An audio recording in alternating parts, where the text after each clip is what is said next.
Ever notice how some people just kind of, I don't know, light up a room? Like they walk in and boom, everyone's drawn to them. You mean like they have that magnetic energy? Yeah, exactly. It's almost like they were born with it, right? Like good looks or something. It's funny you say that because a lot of people think charisma is just, well, magic. Like it's out of our control, totally. But what if I told you that might not be the whole story? No, we're looking at this source today called Unlocking Charisma in the Practical Sense.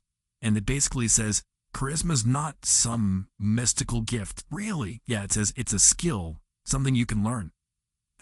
Interesting. So like anyone can be charismatic. That's what it says. And it even compares it to learning an instrument or a new language. I see, so it takes effort, dedication, practice, that sort of thing. Exactly. But okay, let me ask you this. If charisma is about being magnetic and drawing people in, isn't focusing on others kind of, counterintuitive? That's a great question. And it really gets to the heart of what charisma is all about. So go on, break it down for me. Well, this source lays out the components really well, but first and foremost, it emphasizes consistent practice. Okay, so it's not some quick fix, you get put in the work. Exactly. It's like going to the gym, but for your personality. I like that, building up those charisma muscles, right? And just like with exercise, you see progress over time. Make sense? So consistent effort, that's one piece. What else? Well, another big thing is self-belief. This source really emphasizes that. Oh, I can see that. If you don't believe in yourself, how can you project confidence? Right, exactly, it all ties in together. But there's also the question of authenticity. Oh, right.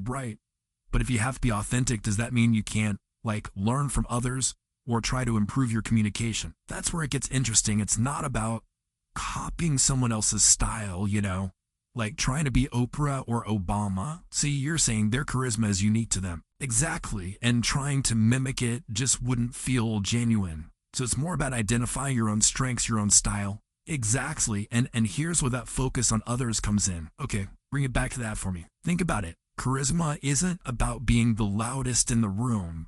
It's not about hogging the spotlight. So it's not about me. Not exactly, no. This source says it's actually about making other people feel seen and heard, making them feel valued.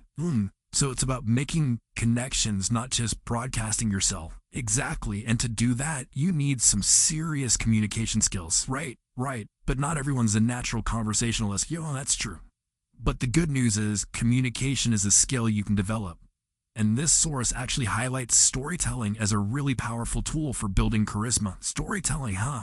I can see that. A good story can really captivate an audience, make them feel connected. Absolutely. It's way more engaging than just listing facts, right? Definitely. And it feels more personal too, more human. Exactly. And the source even mentions this thing called the power of the pause. A power of the pause. Yeah. It sounds simple, but just that little bit of silence can make what you say so much more impactful. I guess it gives you a chance to gather your thoughts too. Makes you seem more in control. Exactly. And less flustered, more confident. So specific techniques, huh? Yeah, like that pause thing.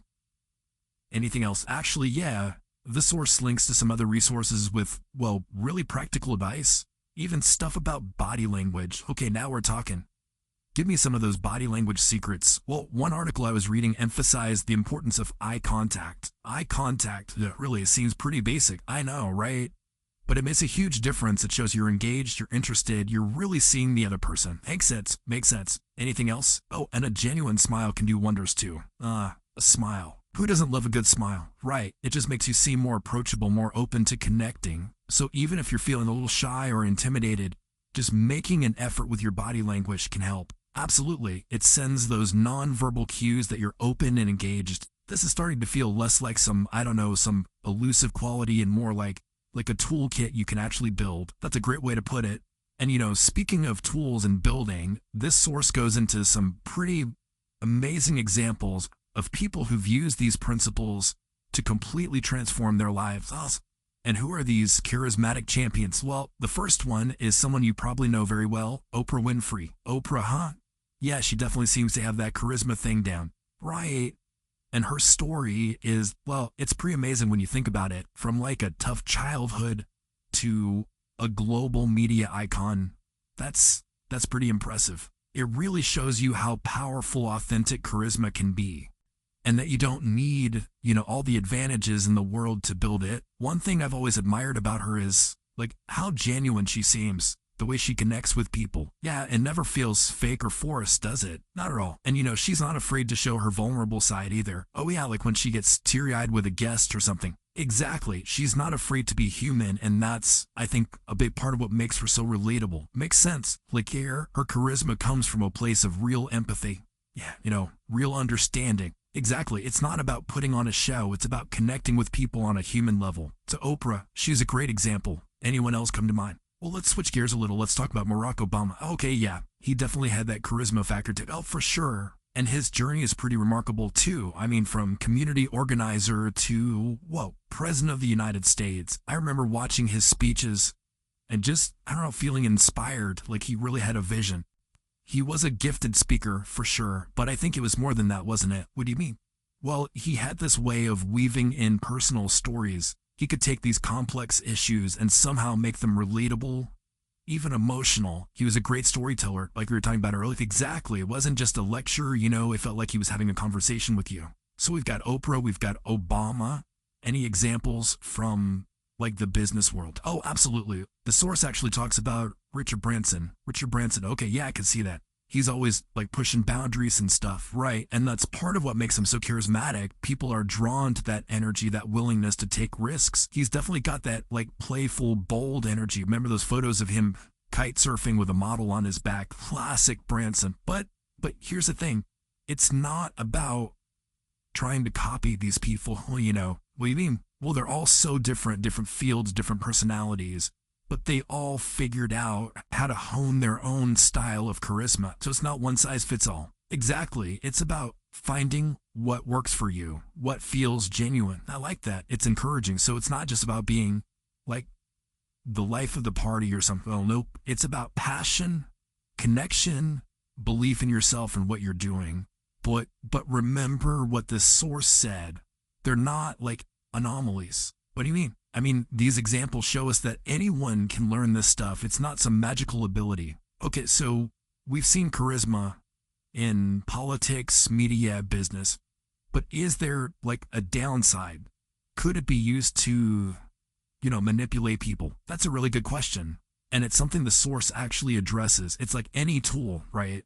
Charisma can be misused, to make sense, which is why they emphasize authenticity and ethical intentions. So it's not about being charismatic just to get ahead or something, right? It's about using your influence for good, for building genuine connections. So, like, charisma itself isn't good or bad. It's how you use it. Exactly. It's like fire. You can use it to warm your home, or you can use it to, burn down a forest. You got to be careful with it. Exactly. And that's why self-awareness is so important. You got to know your values, what you want to achieve with your charisma. Makes sense.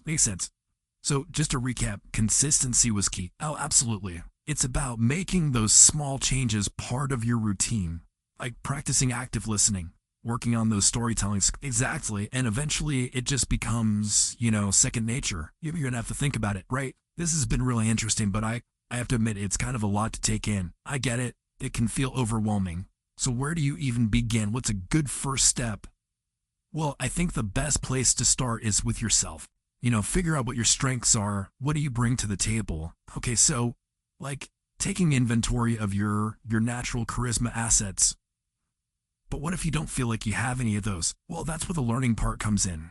Pick one area you want to work on. Could be anything, really. Eye contact, pausing, asking engaging questions, and then just, like, practice. Exactly. Just make a conscious effort to use it in your daily life. Baby steps. Got it, right? And be patient. Building any skill takes time. Well, this deep dive has been, it's been eye-opening. We busted the myth that charisma is something you're born with. We talked about the key ingredients and even saw how real people have used it to do some pretty amazing things. But I'm wondering, what's that? Is there more to this? Like, is there anything else we can learn about unlocking our charismatic potential? Yeah, it's funny. We've been talking about charisma as this, like, personal thing, right? But I'm thinking, what if we zoomed out? Like, look at the bigger picture. Interesting. What are you thinking? Well, how does charisma play out on, like, a larger scale, not just for individuals? I see you talking about charisma's impact on, society, maybe even history. Yeah, exactly. And, the source actually touches on that a little. Really, it talks about how charisma can influence social dynamics, even, the course of history. Okay, now I'm really curious. Give me an example. Well, think about the people we talked about earlier. Oprah, Obama, yeah, Branson. Their charisma wasn't just about, personal charm, right? It allowed them to, to build movements, lead organizations, inspire change. So charisma can be like a tool for good, for making it different. Absolutely. If it's used ethically, of course. Okay, so if we had more leaders who, I don't know, who were really good at using their charisma to connect with people, right? To inspire them, unite them. Imagine what we could accomplish. Yeah, exactly. It makes you wonder if, I don't know, if we could solve some of the world's biggest problems that way. That's a really interesting thought. And it all comes back to, what the source has been saying all along, which is charisma isn't just for a select few. It's something we can all learn. So it's not about waiting for some charismatic leader to, to come and save the day, right? It's about each of us stepping up and developing our own ability to connect with people, inspire them. Exactly. So big takeaway here. You don't have to be born charismatic to have a positive impact on the world. I like that. So for our listeners out there, what's the one thing they should, what should they take away from all of this? I think it's this: you have more power than you realize. Okay, go on. If you understand these principles and you're willing to put in the effort, you can actually, you can unlock your potential, your ability to connect with others, to inspire change, to make a difference. Exactly. Wow. This deep dive has been, it's been pretty incredible. Remember how we started asking if charisma is something you're born with? Yeah, I remember. And what did we learn? We learned that it's not about luck or genetics. It's a skill, a choice, a journey. Yeah. And anyone can start that journey. So to everyone listening, what's one small step you can take today to start developing this incredible skill? Well, the journey of 1,000 miles, right? It all starts with that first step. So true. So maybe it's, maybe it's really listening to someone, or pausing before you speak, or sharing a story that connects you to others. Whatever it is, just take that step. And who knows, that one step could be the start of something amazing. Thanks for joining us on this deep dive into the world of charisma. It's been a pleasure. Until next time, keep learning, keep growing, and keep shining your light.